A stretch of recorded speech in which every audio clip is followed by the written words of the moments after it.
options. As you can see, we do French, German, Spanish and Mandarin, and they are 4 of the most wanted languages required by UK businesses. One of the biggest questions we get asked is, will a language GCSE be useful for my future? Definitely yes. In fact, only 75% of the world's population speak no English at all. That means only 25% of the population do. That's not a lot of people. And when you get older and have a job, it will be really beneficial to have a language GCSE, because we've been proven that at any level of position, it is a required skill.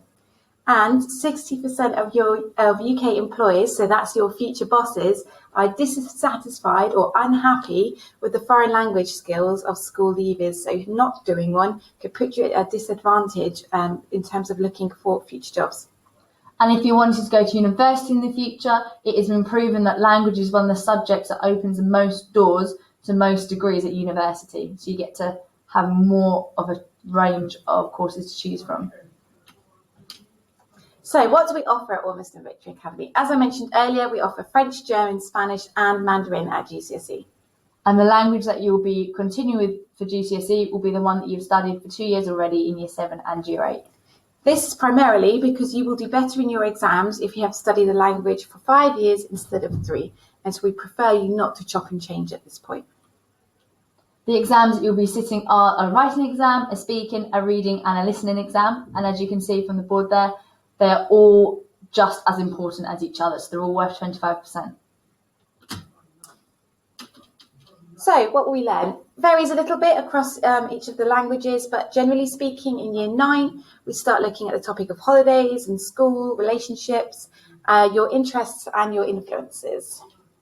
Then in Year 10, we study cities, daily life and customs, which is the fun bit about festivals and traditions. And then we also learn about work. And then moving on into Year 11, we kind of look at more kind of global issues. So we look at international issues like charity work and globalization. And we also move on to looking at the climate change crisis at the moment and what we can do to look after the environment. And trips. So in a pre-COVID world, we ran trips to France, Spain and Germany. And we are really hoping that post-COVID, we can do the same thing again and organise trips for all you guys soon. So what makes a successful MFL pupil? Well, primarily it's someone who's prepared to have a go. We're not looking for people who are perfect linguists, who are perfect workers, but we are looking for people who are willing to have a try and not be afraid to get things wrong. We are also looking for somebody who is interested in the subject, in the language or in the countries that speak that language. We're looking for someone that is also keen and passionate, so they have an absolute drive to find out about that language and culture.